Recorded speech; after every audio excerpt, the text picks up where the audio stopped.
I do think that this goes back to Afghanistan and the weakness that was showed by literally having a president of the United States appear to be proud that he got 90% out.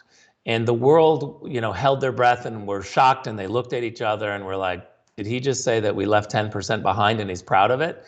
Everybody saw that. Why is Secretary of State Anthony Blinken still in his job? He has failed miserably so many times, and yet he still has a job. I don't understand that. I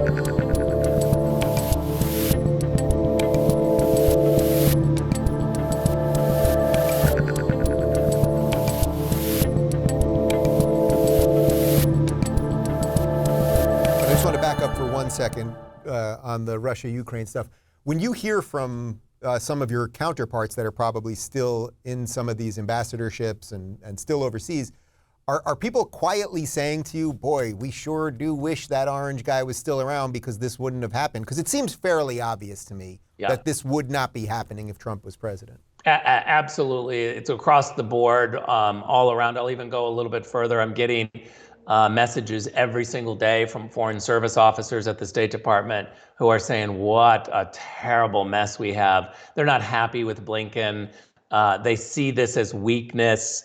This is a real problem, and they see it. And these are people that I know personally did not vote for President Trump because I have great relationships with them, and they've told me, and we've sparred about this before. But I respect so many foreign service officers and their work because most of them can salute the president and implement the policies of the president, even when they don't like the president. And so they can separate that. I actually always found it refreshing to have these political discussions with people because the ones who were really honest about, yeah, I'm a Democrat and I think this way, it was much better because you could trust them, actually. You could see their work. Yeah. And you knew they were implementing. And so I have great friends who voted for Biden who are foreign service officers. And I love talking to them, and it makes a healthy environment. But many of them are admitting to me that they can't believe that this is happening.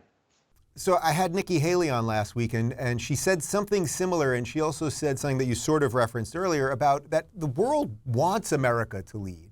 It really desperately does. It loves to hate on America in a way, but also really wants America to lead. I sense that's really what you think, too, that it's like if it's not us, everybody just runs around like a chicken without a head.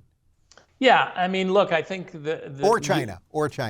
Yeah, you look at the Middle East, you look at now Europe, and I would even put the Latin and South America in this category.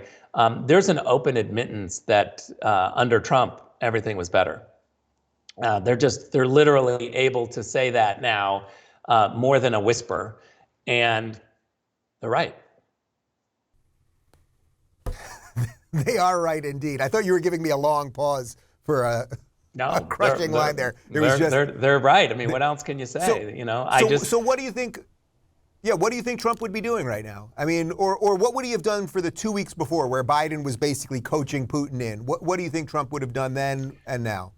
So I hate this question, and the reason why is because now we sit here and we have to answer the question of now what would you do between a terrible and a really terrible choice? Look, if I were in charge, if that's the hypothetical, right? If you were in charge, what would you do? If I was in charge, we kicked Joe Biden out of the White House, because really what happened is Biden led us down a terrible road. We got to turn around and go back and fix this. But I'm pissed off that we have to be answering these questions of, now what are your choices between terrible and really terrible? If Donald Trump had been in charge all along, we wouldn't be in this process that we are now to have a choice between bad and really bad. I do think that this goes back to Afghanistan and the weakness that was showed by literally having a president of the United States appear to be proud that he got 90% out. And the world, held their breath and were shocked, and they looked at each other and were like, did he just say that we left 10% behind and he's proud of it? Everybody saw that. Why is Secretary of State Anthony Blinken still in his job? He has failed miserably so many times, and yet he still has a job. I don't understand that. Well, I think it's because the media runs cover, basically what you were saying before about New York Times, Washington Post, and everything else. So what do we do about that? I mean, okay, so you drain the swamp, you start doing things. Let's say Trump's magically president again, and you do the things at the agencies you're talking about. There's still this media issue that runs cover. Yeah, but you gotta about all their mistakes. You gotta just ignore them. I mean, they all have paywalls, so don't pay it, and then you won't read it. And the reality is that with social media, you can educate the public about what the government is doing and be transparent. That's the goal. The goal is to get information, transparent information, honest information to the American public. We have developed the system of a filter that the media think that now they are in charge of information to the American people.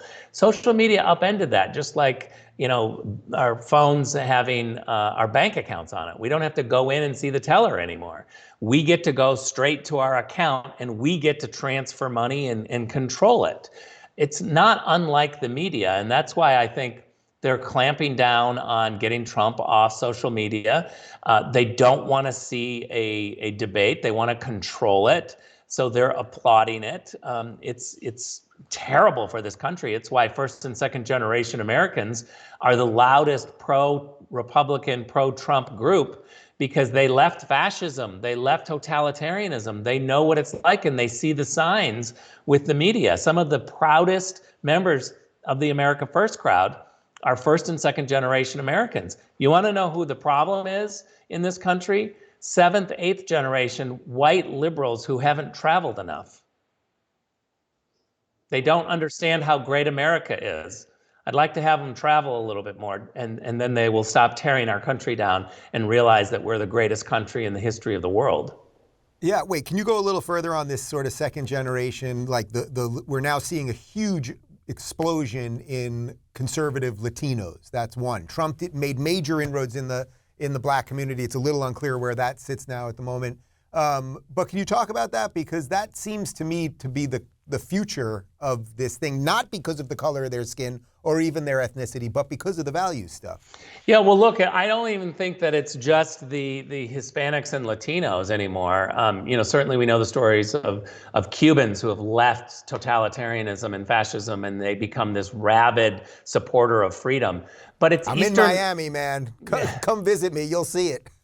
I have a joke about Miami, which I can't say because they'll hold it against me forever, but it's a very funny one. I'll tell you personally. I love Miami and I love South Florida because it's so filled with people who are freedom fighters. Yeah. And if you've ever had a taste of not freedom, you want freedom. And so I think what's happening too is Eastern Europeans, Chinese Americans, Taiwanese Americans, people who have lived Russian Americans. I actually have some friends in LA who, born and raised in Russia, who live here. They're some of the most pro-Trump, positive, love America patriots that you've ever seen, because they are like the canary in the coal mine for what's happening in our society, for institutions that take away our freedoms. And I think you've got to listen to first and second generation Americans. Tell the story of why they came to America. If you're looking for more honest and thoughtful conversations about politics instead of nonstop yelling, check out our politics playlist. And if you want to watch full interviews on a variety of topics, watch our full episode playlist, all right over here. And to get notified of all future videos, be sure to subscribe and click the notification bell.